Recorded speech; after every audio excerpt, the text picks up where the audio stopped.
Mga tol, kumusta po?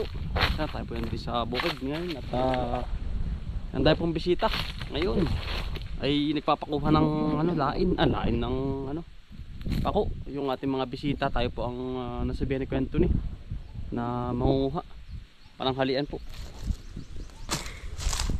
Yeah, for safety lagi buta. Ayan. Kahit mainit ang panahon, kailangang magbuta. Hindi natin masasabi yung baka kung anong matuntungan natin dahil ngayon sobrang init. Ay iba-iba na yung naka-protection. Higit sa lahat yung sabi nga ni Cobra Prince, maigi na yung kahit mainit at magbuta po, para safety ang paglalakad. Yan, isa pa rin itak. Yan, ating kasama sa sa paglalakbay papunta roon sa kabila. Yan, tayo tutungo na roon mga kotol. Pangunguha ng pako sa ilog. Nalagablab ang init.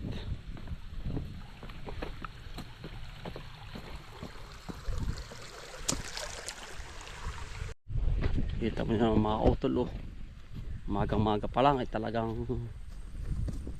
busiklat na ang init sa sobrang tindi. Ngayon, pag hindi ka nagbuta ay delikado. Talagang iyong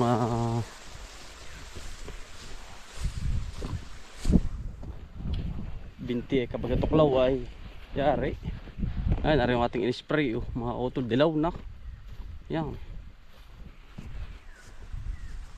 tinapangan natin tapang ay yari dilaw po yan.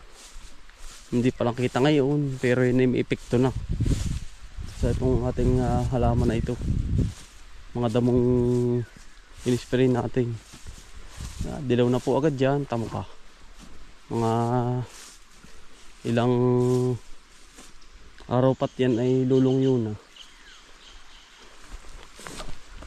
tamo naman po.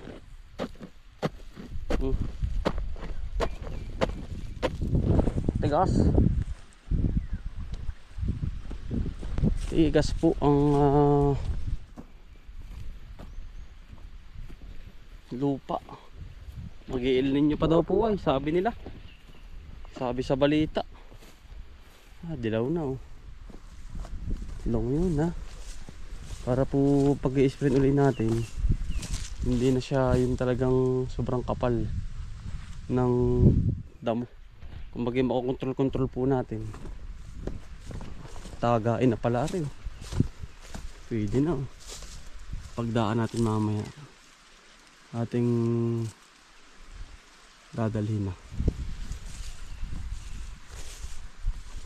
Yari, tugsang. Init ba naman?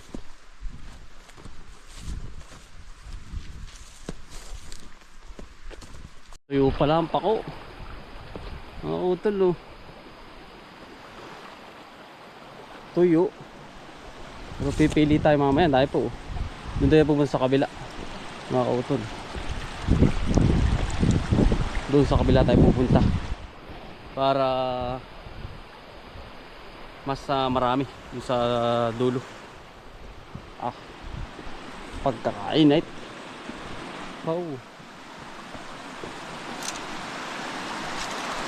Sarap magbabad mga utol. Dahil pinakaligo na. Nakakaligo na tayo.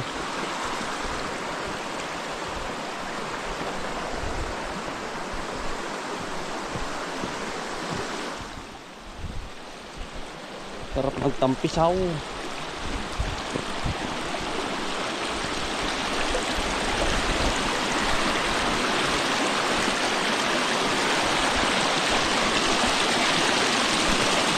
Utol, bini pala wala na masyadong wala na masyadong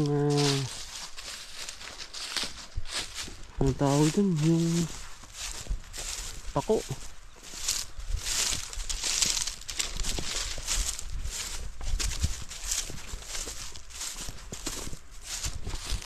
Sa may taas tayo mga kutol. Dadako. Ito yung nakabutak. Aba, mahirap na. Baka tayo mamay makasalang ng ahas ay. Malikit ng tapat ay. Iba-iba. Kapag may butang suot.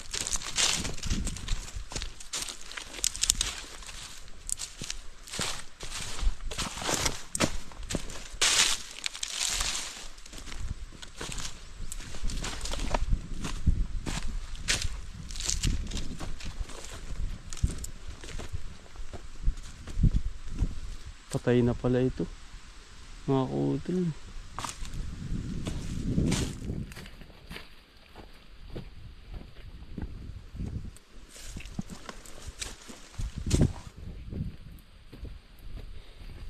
Patay na yung mga pako.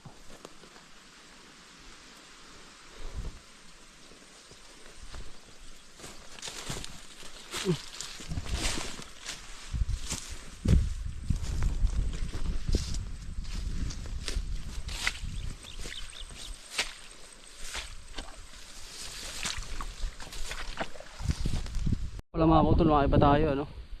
Ito pong lupang ito ay pamana sa amin. Yan. Pamana sa amin ng aming lulo at lula, kaparte po ba. Mamaya tayo mama ko mga kautol. Ari oh. Aring eriyang ari po yung malapit lang sa amin. Ayun oh, doon sa kabila. Ari po yung barangay Alupay na. Yan. Ito ho. Ari po yung pamana sa amin. Ninda, lula at lulo. Yan, maiba tayo mga kautol ano. Yan, ari. Ito'y hati-hati magkakapatid ay. Kay anong pangalan nun? Kay Tia Puring, kay Tia Riming. Ari ang kaparte namin mga kautol. Bakante na rin po. Sayang nga po ito eh. Ayun oh. Hindi na napapakinabangan. Baka pong nagawa. Ito simula po din eh. Ano po yung amin. Kaparte ko sa magkakapatid. Ari oh. Sayang nga po ito at wala na nagawa. Sa amin naman po hindi na rin kami nagawa at halamanan na lang. Yan, ari. Lawak nito. Oo, tol. Yan, ari po. Yan.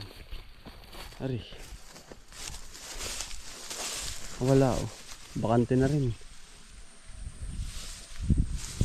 Sayang ito ay. Ito po sa amin oh. Wala na rin nagawa.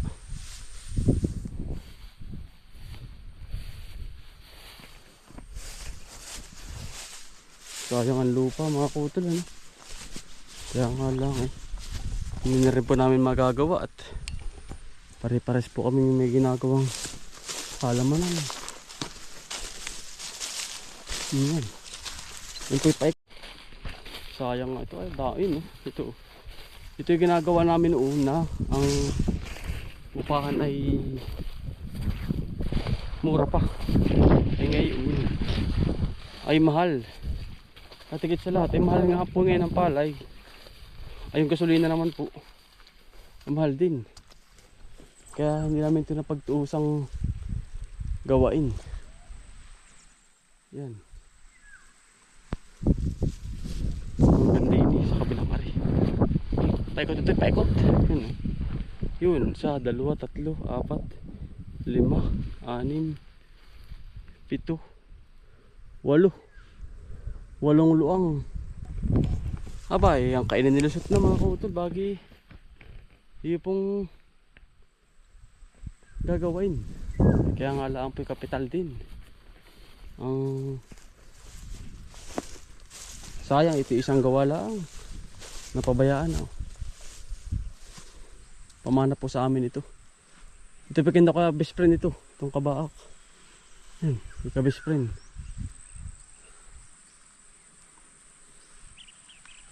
Sayang.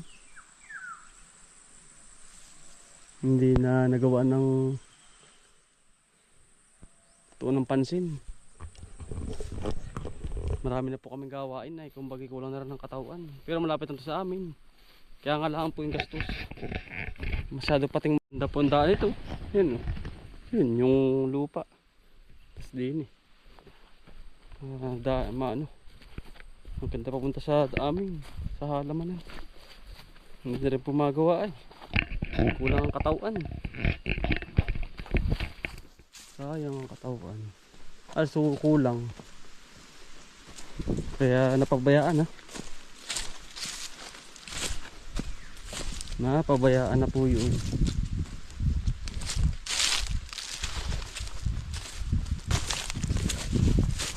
Kaya mama ko na mga kaol. Mga utol. Tayo iinom muna.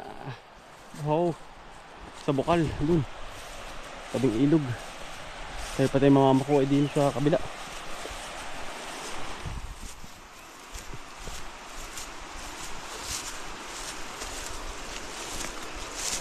Yan ang sarap mamiwas. Pagka ganun ang tubig na sobrang init ng panahon na yan.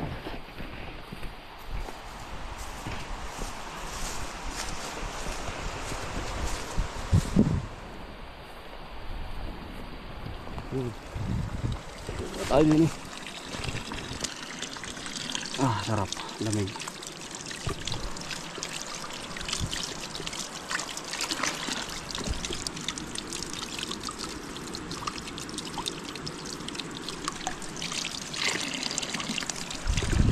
Suwabe. Ball. Mamahinga tayo mga kutol. Pakainit eh. Dito sa tabing ilog.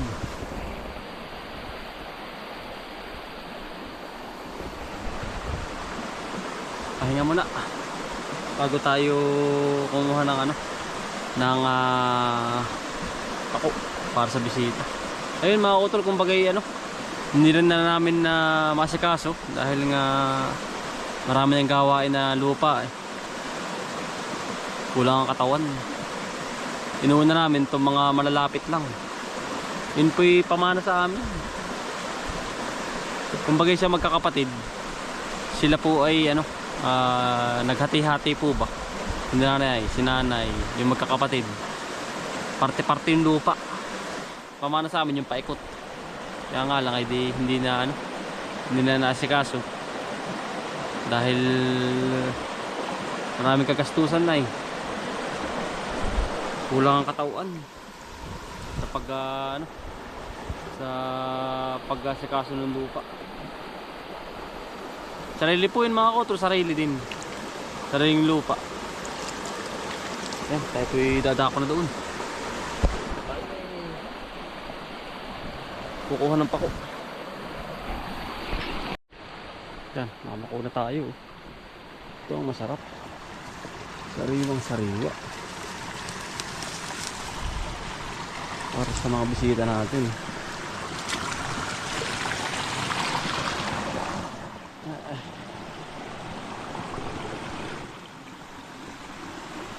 Walang chemical na nagaganap pag ito ang iyong pinang-ulam. May kaunting karne. Iya. Ayos na. Kaya nga lang hindi ngayon marami ang ganito. Dahil tag-init, natutuyo din po ito eh.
ito ay pasalubong sa mga bisita natin.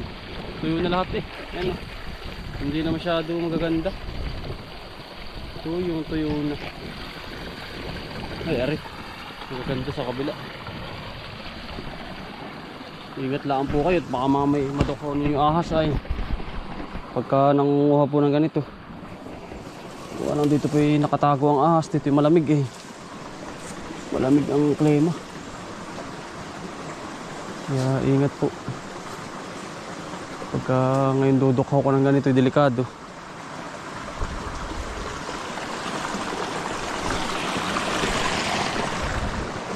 Po mami, nasa likod na ninyo yung ahas ay tuklaw.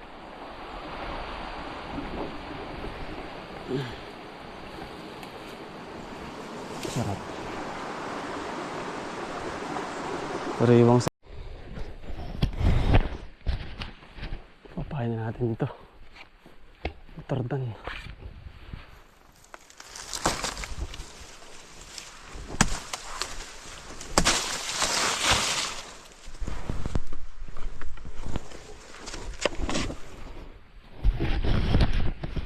Tardan mga utol. Saka pako. Bigyan natin sa followers natin.